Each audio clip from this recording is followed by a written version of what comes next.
Congratulations. We are now really close to completing this course, and I am so proud of you. This is a really good time for us to now wrap up highlights and hopefully have you starting to see how the 5 keys really work together as 5 instruments in a beautiful symphonic presentation of music. While we have separated them, it was necessary to do so for learning purposes, but in the real world, all of these keys interact, work together, and now is a good time to go over some highlights of the course. We began with a medical module because this is serious business, and we want you to be able to know how to communicate with your doctor and have a good understanding of objective metabolic measurements and success measurement in that regard, because ultimately that is the best measure of your success in terms of keeping your mind and body intact and healthy, and keeping your healthy years of life as close as possible to your total years of life. Again, adding not only years to life, but life to years. Okay? So let's take a run through and review the highlights of the course. This is a busier slide, so I want to take the time to go through it with you step by step. In the medical module, we discussed important tests that are some very common, but unfortunately rarely discussed, but you need to know about. First of all, A1C. It is a measure of your average blood sugar over about 3 months.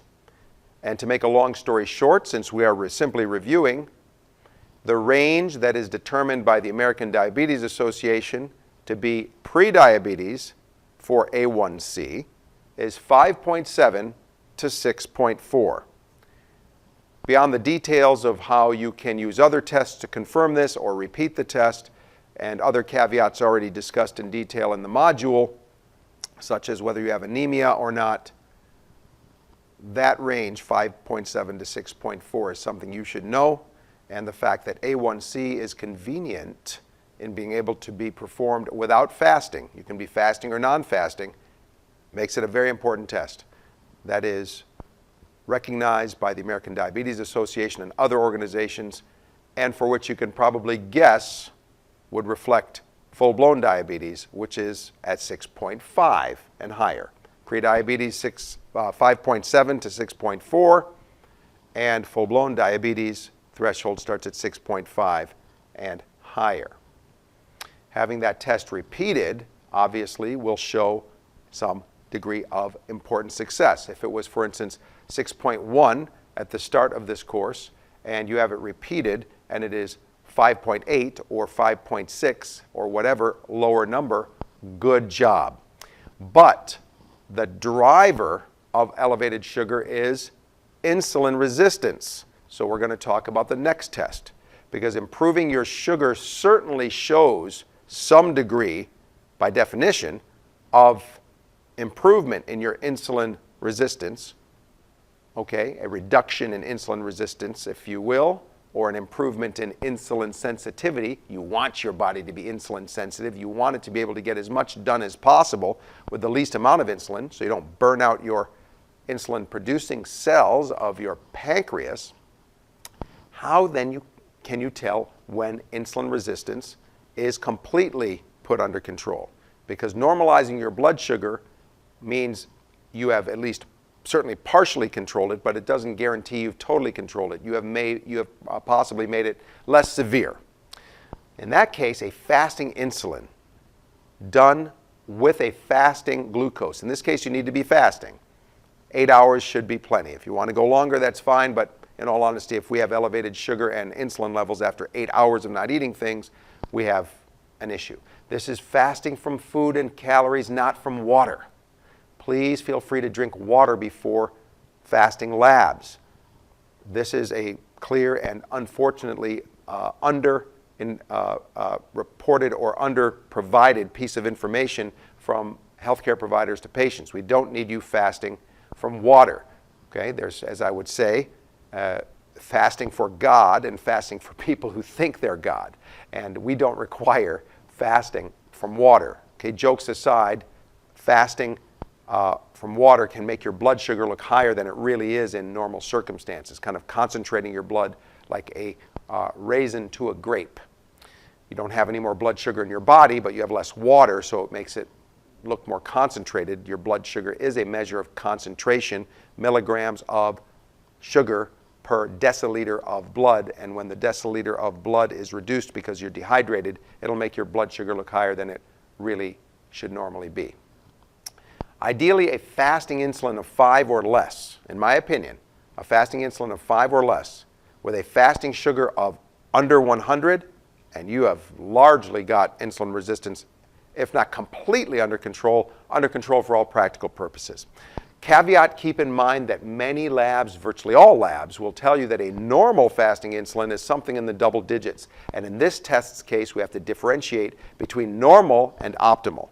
Okay, it is now normal to have insulin resistance and prediabetes in the United States.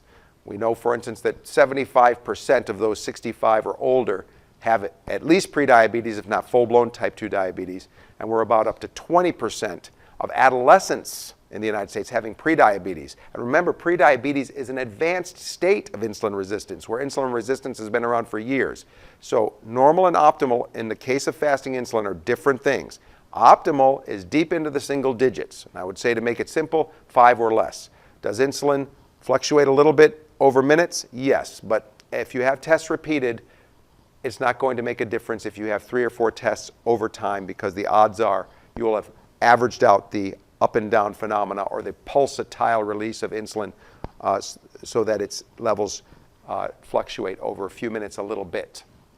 Much less so when you're healthy, so it becomes less and less of an issue as you get healthier and healthier. In this case, it typically means not only leaner, but typically includes getting leaner, or at least around the abdomen, as we've talked about. Now, moving on to cholesterol and wanting to make your life as simple as possible. The most important number for you to know on a standard cholesterol test is non-HDL. Okay, non-HDL is your total cholesterol minus the HDL cholesterol. The total cholesterol includes all the good and the bad. If we remember it, good is HDL, bad is LDL, and there are other particles that are not directly measured, but to make a long story short, your total minus the so-called good, or HDL, let's say a total of 210 and an HDL of 50, would give you a non-HDL of 160.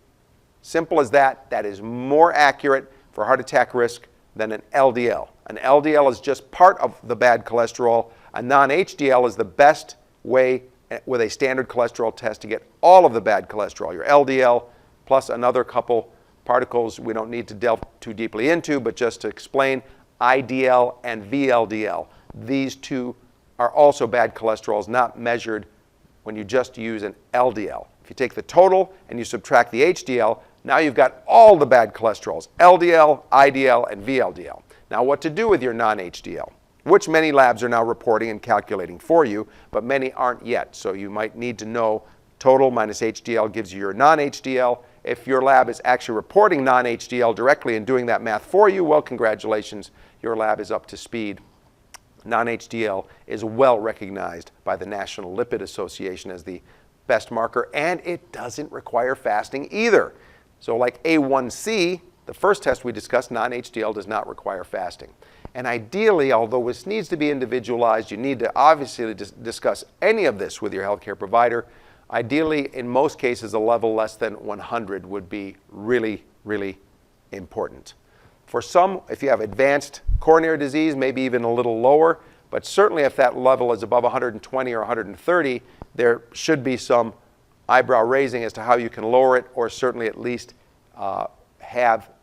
consider testing that can define whether you are at higher risk. And we'll discuss that as we get to the second to last test you see on the list, their coronary calcium score. So hang tight. If you are lucky enough to have had an advanced cholesterol test we've discussed, called an NMR, which stands for nuclear magnetic resonance, lipoprofile, specifically an NMR lipoprofile, not an NMR lipoprotein analysis or an NMR anything else except for NMR lipoprofile. One word, L-I-P-O, and the word profile, all in one word, NMR lipoprofile. That measures the ultimate most accurate measurement of high-risk cholesterol called an LDL particle number. Again, a review, so to make a long story short, we'd like to see that level less than 1,000. Now, if your level's quite high, I will say that whether it's non-HDL or LDL particle number, just decreasing it by 30 to 40% from baseline is a huge success in and of itself. And if you have cholesterol that high that you have a 30-40% reduction in your non-HDL or your LDL particle number, and it's still above 100 for your non-HDL or 1,000 for your LDL particle number, then you should be talking, obviously, with your healthcare provider about other ways, in addition to lifestyle, such as medications that might help lower the risk for cholesterol-based disease, particularly heart attack, stroke, peripheral vascular disease. Blood pressure.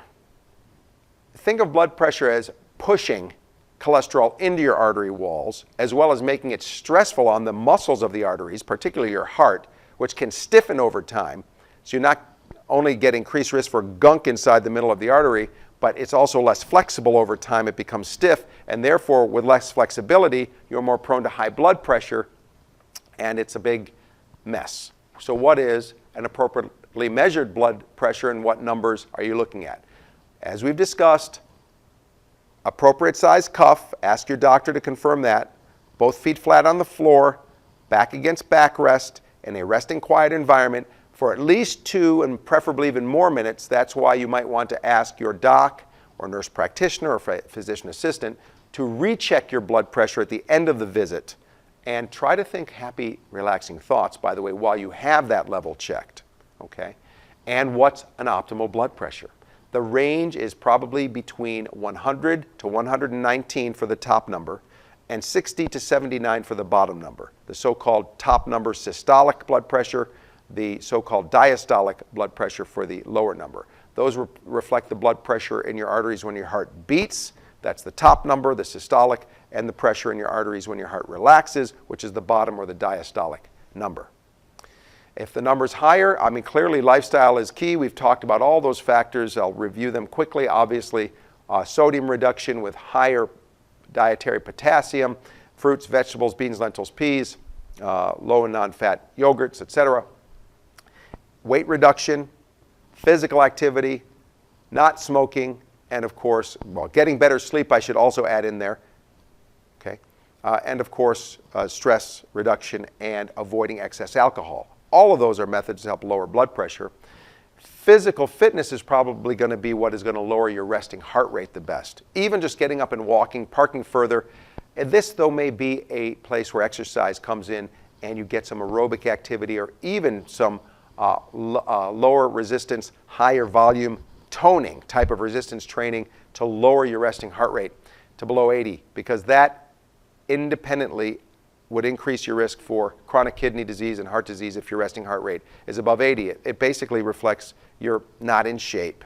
And we don't mean lowering it with drugs. Lowering it with drugs is not going to give you the same beneficial effect as with lifestyle. Of course, if you need a drug that lowers your heart rate, that's between you and your doctor. GFR, that is the ultimate kidney test. This test combines everything you really can get as far as the most from your blood tests. Your creatinine, your BUN, your age, your gender, and your ethnicity are all combined to calculate your glomerular filtration rate. To make a long story short, glomeruli, which is what the G stands for, are the little filters in your kidney, which we're born with 1 million of in each kidney, that help filter the blood and make urine and get rid of all of the waste. So it's measured in milliliters per minute. When you have a GFR less than 60 milliliters per minute, it essentially means your kidneys are cleaning less than 60 milliliters of blood per minute. Not good.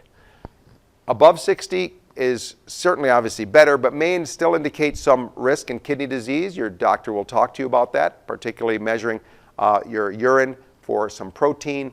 If it's between, let's say, 61 and 90, but you need to know about a level less than 60. It is happening all the time that this goes undiscussed with healthcare providers. That's unacceptable. You need to know about that, and you probably should ask for a referral to a kidney specialist called a nephrologist if that level is less than 60. So know your GFR. Talk about it with your doctor. For liver tests, while there are other tests, and obviously this is not, any of these tests are not in and of themselves final determinants of kidney or liver health, in this case with ALT, etc. ALT is a really important test because it is typically the one that is going to be a window to fatty liver, even hepatitis C, and alcohol intake. All of these are the top three drivers of chronic liver disease, liver cancer, and liver transplant. Fatty liver is very common in insulin resistance and prediabetes and type 2 diabetes. Levels that you typically see for the upper end of normal in women are typically 40, for men 60, but we have some evidence that optimal, remember our discussion, the difference between normal and optimal? Optimal ALT for a female is probably less than 20. And this is a so-called liver enzyme, by the way, or a liver function test, ALT. And for men, less than 35. If your level is, for instance, 90 or 110, it is quite possible and quite likely that you have fatty liver, and you should discuss that with your doc. But there could be other issues from alcohol, hepatitis C, and other issues. The bottom line is you want to know your ALT, particularly if it's above normal, and if it's in the normal range and you're shooting for optimal, less than 20 for women, less than 35 for men. Now, admittedly, if your insulin level is already phenomenal at 3, let's say, and your fasting insulin is at 3, your fasting blood sugar is at 86, and your ALT is 27 for a female, I wouldn't worry about it. But you certainly, or for instance, it's 42 in a male, I wouldn't worry about it. But you should at least know about ALT, and it's a very sensitive and important liver test from blood work that is commonly done. Now let's talk about not a blood test and not a blood pressure. Most of these have been blood tests, but a CAT scan, a quick CAT scan. It doesn't include dye. It's very low radiation. It's about the same as a mammography, standard mammography, that can actually detect coronary disease well before there are symptoms. I've had 2 of these in my lifetime. Coronary calcium score, and my score is 0. That's the optimal score. So this goes to show you that someone with a lipid or cholesterol disorder and binge eating disorder can still be a super healthy person, even approaching 52 years of age with a 0 calcium score. I can assure you of that. But this test may be a very good test for detecting what risk you may have in terms of your personal potential for heart attack. Ideally, a coronary calcium score, which typically costs about $90 to $150 and is done by hospitals, your doctor would have to order it, you have to ask them for it, and is typically used to help determine, do I need cholesterol medication or not? Or how motivated am I to make lifestyle change? Or I don't know my personal history because I've been adopted. Those type of things and other scenarios in which there's a tiebreaker. Your risk is intermediate. It's not obviously low. We don't need a test like this, for instance, in a 20-year-old. I mean, that would be a shock to have a 20-year-old with anything but a 0 calcium score. Even if you have some disease, it's probably not yet calcifying your arteries yet. And there wouldn't be any benefit to doing this test because we're not going to put someone that young typically on a cholesterol medicine. We would always encourage lifestyle. But where this test could motivate change management, motivate more, help decide whether or not to use cholesterol-lowering medicine, you should know about a coronary calcium score. The ideal score is 0. Anything above that means that you have increased risk for vascular disease-related mortality, typically a heart attack, and would want to discuss with your doc. Now, again, normal versus optimal. You might be better than average if you have, let's say, a score of 16, which is positive, but you're 59 years old. Average versus ideal is a different thing, again. But I want you to know the calcium is not the problem in and of itself. The calcium is your body's attempt to try to heal and protect that plaque that's like a pimple in your artery from rupturing by hardening it. So it's not the problem in and of itself. And when you ever get a repeat coronary calcium scan for your heart, which you shouldn't do any earlier than 5 years because there won't be any significant difference typically, it's never going to improve. The calcium is not going to disappear. It will probably always progress, but a once-in-a-lifetime coronary calcium score may be very helpful, maybe a repeat one in 5 years to show slowed progression. Again, don't expect the calcium to go away. The score, once it's above 0, is typically going to progress higher, but you might find that your ranking is improved versus the population. For instance, if your first test you were better than 65% of the population, but the next one your coronary calcium goes up so little that you're now better than 90% of the population, well, there you go. That's a good use of a repeat coronary calcium score. But ideally the score is 0, and anything above that you should discuss with your doc about the fact that you have some degree of asymptomatic coronary disease. Keep in mind, in 1/3 of cases, the first symptom of heart disease is sudden death. There is no warning. So this is one of the benefits of this test. Last but not least, if you want to go beyond the so-called useful idiot we call the scale, which is convenient and it is useful, but it's not a particularly accurate measure of your body fat percentage, let alone being able to measure how much fat you have around your organs, so-called visceral fat, you might want to consider a DEXA, or a dual energy X-ray, body composition analysis. DEXA is typically used for bone density tests, so that scanners are everywhere. Most places don't use it for body composition, unfortunately, but you can probably Google the test and see if there's a commercial site nearby you that is associated with a physician who's willing to write that order and have that test done. If you want a marker between 2 time points, let's say 6 months apart, where you really want to know more than just weight improvement, you want to know how much your body fat has reduced and how much your abdominal or visceral body fat has reduced, and hopefully how much muscle you've maintained in the process. Okay. Now, all of that we talked about, the best medicine is lifestyle as medicine. So let's get into the review of the 5 keys. Mind matters.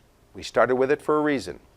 Your mindset, skills in mindfulness, and mental health are key factors. Your readiness for change is obviously a key factor. If someone's not ready for change, it doesn't matter how good or important the information is, there's not going to be a chance to change. So we discussed, what is your why? Why are you doing this? Not any of those numbers we just talked about or the number on a scale, your true why. You've heard my story, you've heard Ricardo's story, you've heard other stories. Your why is your personal North Star, your lighthouse as to why you're doing this, whether it is to be a great model for your children or grandchildren, or wanting to travel the world in areas that are going to require you to be physically fit when you're 85, or you want to make sure that you are sexually active until you're in your 80s and 90s. Whatever your why is, it is your why, and it may change over time, and there can be little mini whys to help support them. For instance, if your why is, I want to really complete a 10K, that's not your core why, but it's a mini why, an interim why. But these are not typically things that are, I want to be on less medication or have a blood test improved. They're quality of life questions. Why do you want to do this? Why do you want to be healthy and strong till the last day of life, ideally? We talked about the 5% fun zone because zero tolerance doesn't work. We're not talking about literally 5% when it comes to fun, whether it's once in a while taking an elevator and escalator instead of parking further, or it's a fun, high risk, but fun food. But we're talking about making sure that we have a flexibility that's built in that's practical. Zero tolerance approaches are a pressure cooker without a release valve. On the other hand, doing nothing about your lifestyle, if you're a typical American, is a balloon mortgage. So if you're going to ask me, what do you mean by 5%? What's the definition of moderation? I would tell you to really think about this, even though it's in a sense, a moment of levity when I say this. It's whatever amount of whatever it is that you need to not want to kill me until we get to our next weekly session and have a chance to discuss. You have to decide that. But zero tolerance doesn't work. Neither does doing what the typical American does. We need to find balance, and that's the point of the 5% fun. Not guilt, 5% fun zone. Notice the word guilt crossed out at the bottom of the list. In the process, we're all going to have slips, but turning it into a positive, just like a gold medalist on a balance beam would have to slip hundreds, if not thousands of times off the beam before he or she would get a gold medal, we must take slips as opportunities, not as crises. And SLIP stands for whatever happened, you can simply stop it, you didn't die, look at the situation objectively, no more black and white, all or nothing, and investigate where there's an opportunity to change the behavior chain and have a plan for that. Very straightforwardly, a specific and realistic plan, and then try it. Rinse and repeat, because the plan may work, it may not work, or it may partially work. If it works like a grand slam, good for you. If it doesn't work, you at least know what not to do. If it works partially, tweak it. SLIP is going to be a rinse and repeat for life. Maybe less necessary over time as you get better and better, but still, it's a philosophy of taking what might have been thought of as a crisis, positive psychology, an opportunity, and what to do about it. Never underestimate the power of your sleep. Please remember, while we're all most of us are managing a situation to try to improve sleep, struggling if you will, as I myself, it is much better when we are trying our best to get that comfortable sleep situation, dim those lights, turn off blue lights a couple hours before bed, use the relaxation, the breathing techniques and the warm shower, warm bath technique we talked about. Remember how much more power, willpower you will have, physical power, mental power with better sleep. The hunger scale, don't starve, don't stuff. Become good at learning your early hunger and stopping when comfortably full. Is that always going to happen? No. The more often it happens, the better. You will find it much easier to actually live a life of reduced calories without starvation and hunger, especially when you get into the concepts we'll talk about in the next slide, calorie density and so forth. And remember, one of those tricks about stopping when comfortably full is the 1 minute halftime, especially when you're talking about a larger meal. You know you typically might overeat, whether it's a holiday or a restaurant, to stop somewhere just halfway for just a minute, halfway through the plate, just for one time. Just put the fork and knife down and take a minute to relax, drink a sip of water, and see how you're feeling.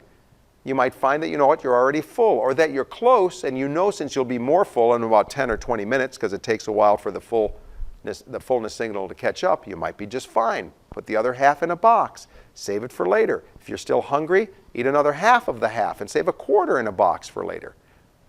The 1 minute halftime is a really practical way to learn about where to stop when comfortably full and retraining ourselves for the natural instincts we were born with that we seem to have unlearned because we have every reason to stop eating that doesn't have to do with full. Finish your plate, people are starving in China, etc., etc. Forgiveness and gratitude. Forgiveness for others is a tool for yourself. Remember that saying, that holding on to anger is like drinking poison and expecting the other person to die. Gratitude as well. Every day is a gift. Trust me, on this spinning rock, 3 planets from the sun, it is a miracle that we're even here. Every day that's provided to you, no matter what the weather, what the temperature, whatever the case may be, is a gift. Even if sometimes a severe gift. And you already know what I think about the last word, guilt. While it happens to us, just like the saying, holding on to anger is like drinking poison and expecting the other person to die. It's the holding on part. We're all going to feel a little angry, a little guilt here and there, but when you find yourself ruminating in it, it's time to just let it go. It's not going to be helpful. Okay? So now we've talked about mind matters in review. Let's take a look at nutrition.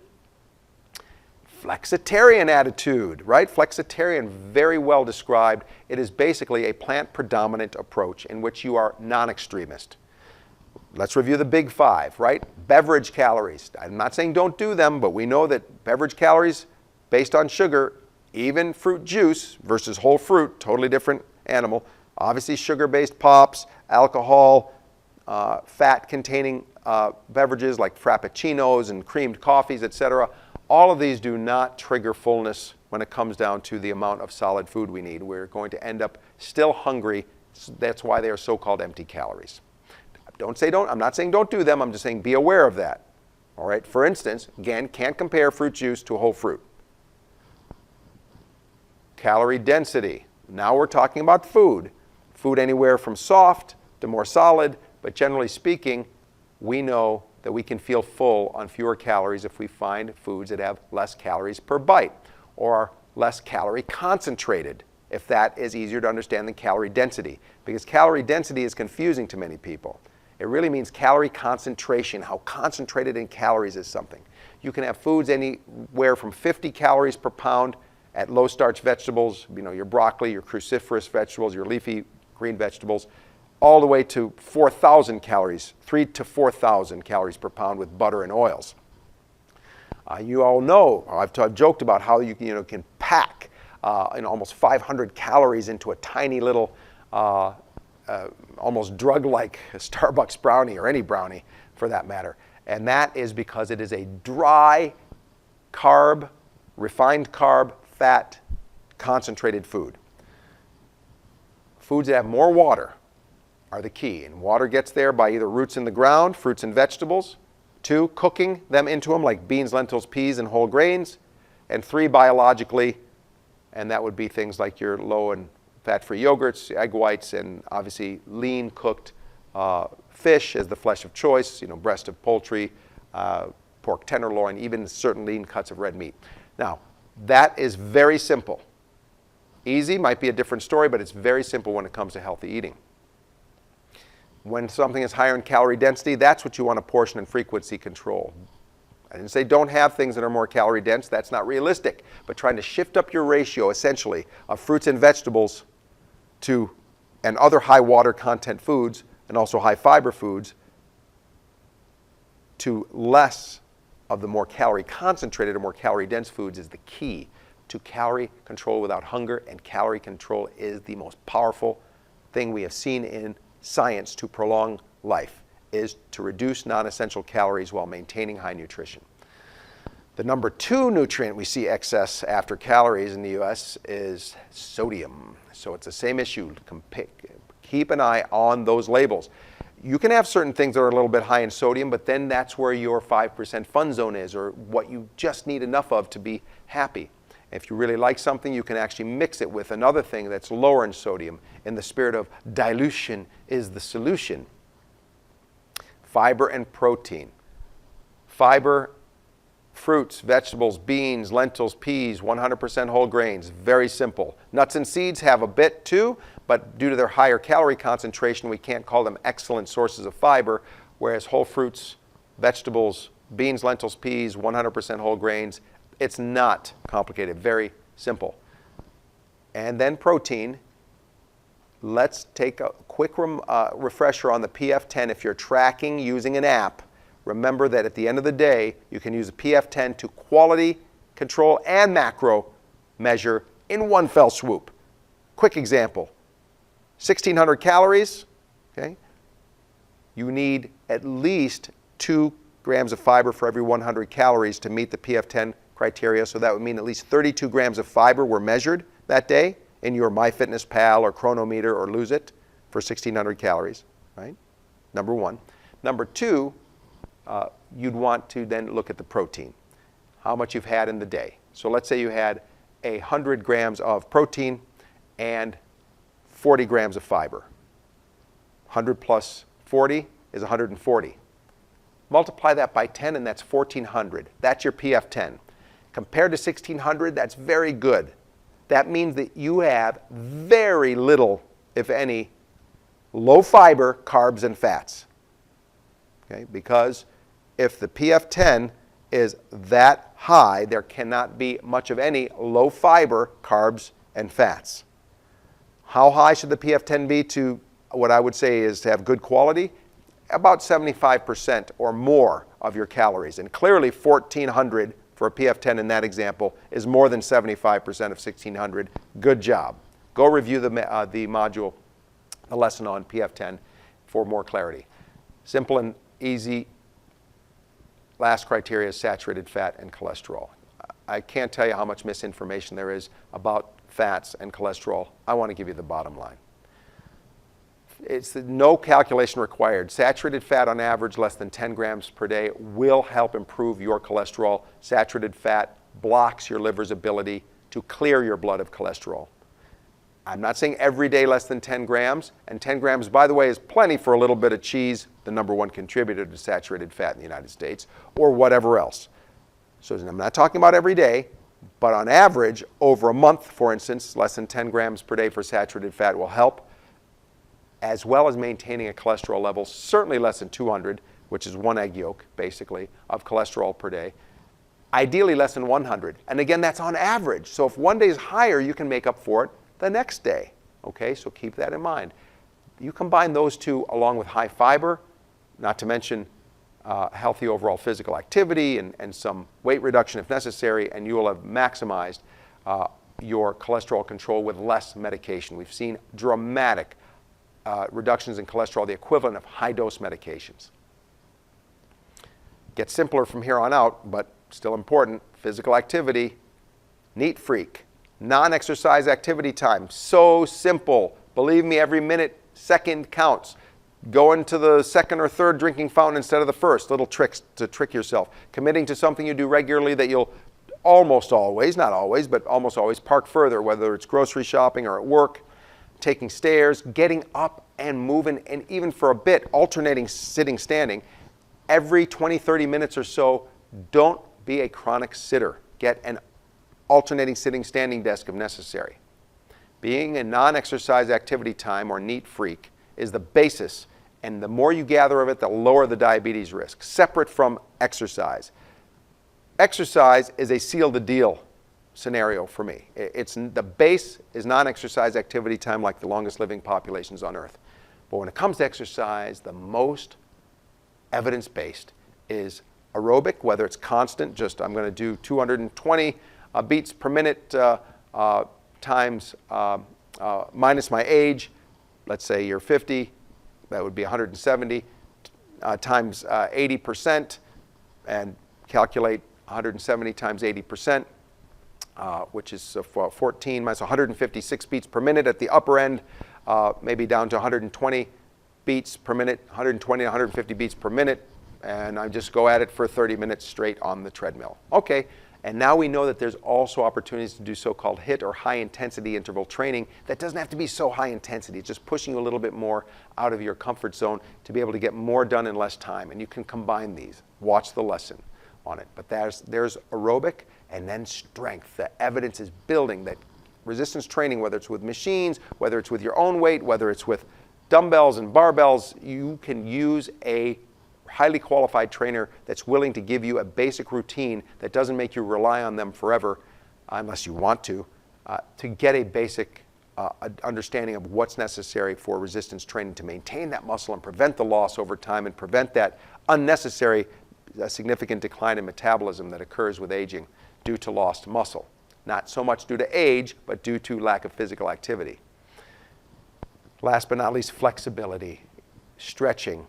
Best typically done after your workout more than the beginning of your workout. Stretching a cold muscle isn't necessarily so beneficial, but just spending 10 minutes or so after an exercise session stretching will be very helpful. Again, this is a review. Go back to the lesson to look into more detail, and obviously consult a qualified certified trainer for help in that regard. But keep in mind, more than anything else, whatever it is you like, the best exercise is what you'll stick with for life. Yoga, whatever. It's having something be theoretically better that you're really hateful and bitter over and will only do for 2 months is not going to be your best exercise, no matter how evidence-based it is. That is what reality meets science, or RMS, is all about, finding what works for you. Supportive environment, food environment, physical environment, social environment. You can do things to adjust, particularly food. Remember, you are what you eat, but you eat what surrounds you. Home, work, car. Make it an environment for success that you can mindlessly be healthy. You can't always be mindful. You can't always have your willpower on. You've got to have places where it's easy and it's the default choice to have the food that fix versus the foods that risk around you, for instance. Your work, not as modifiable as home, but you can certainly, remember, PG-13, throw some healthy shit in a bag and take it with you, whether it's errands on the weekend, and there it is, the car, whether you're traveling from home to work or you're traveling from home to run errands. you can modify those environments so that you're not going to end up in the hunger dragon zone. Remember the hunger scale, wherever you're at, and have something there. Even if you end up eating out as a complement to what you put in your bag, you won't be starving and a ravenous, irrational monster when you get to wherever you're going.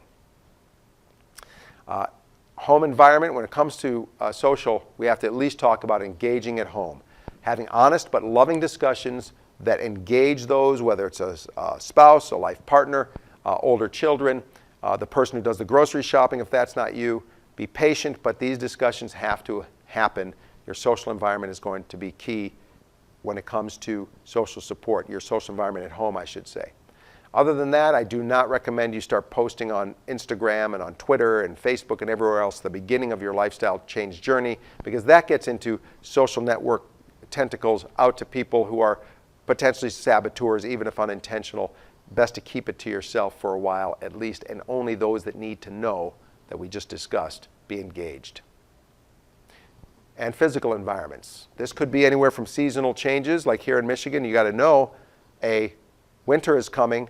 What are you going to do for your physical activity? I'll show you a case in a moment that benefited significantly from just planning during the fall, knowing that winter was coming, so they didn't just drop off on the physical activity end and then end up having their mind matters decrease, because physical activity really helps with mind matters and sensation of wellness, and then you get low motivation to eat healthier, and everything kind of discombobulates.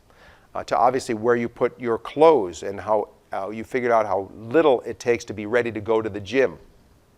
Or that you might not have your favorite gym nearby. Your favorite gym may be 20 minutes away, but if you've got a place that works and it's only 3 minutes away, be realistic. It's going to be much more practical to drive 3 minutes than 20 minutes back and forth every day.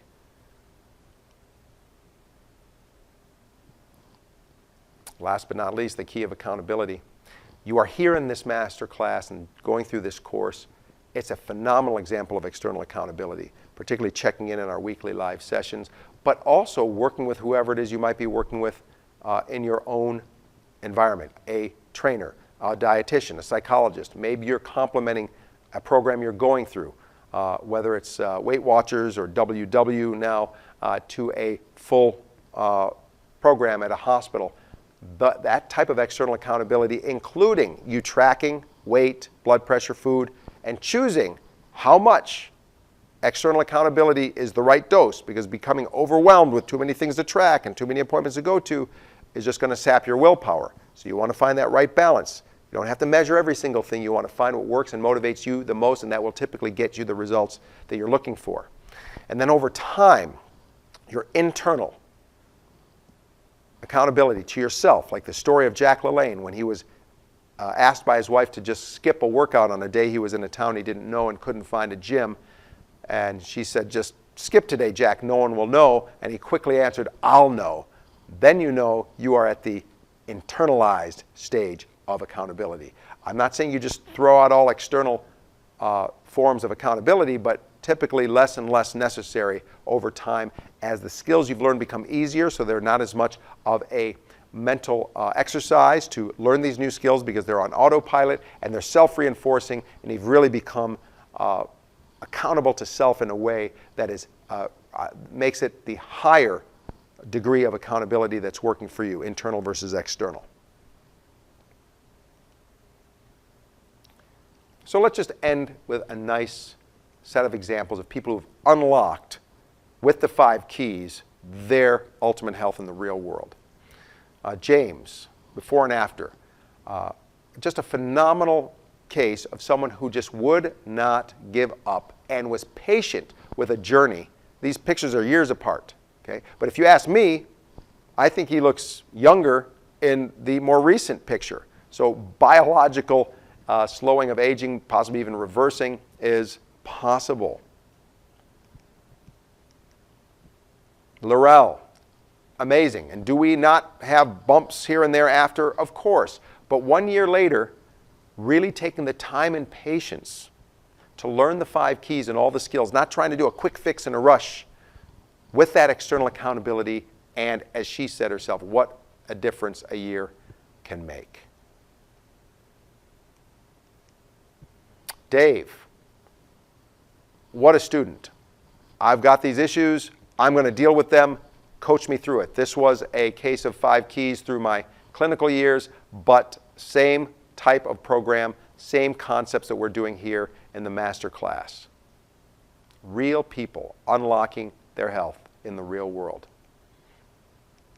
I don't have a before and after of Barton, but let me just tell you, he was one who presented to me as a coaching client and was not aware that he had prediabetes. When I asked him how long he had it, he was surprised. I didn't even know. I did.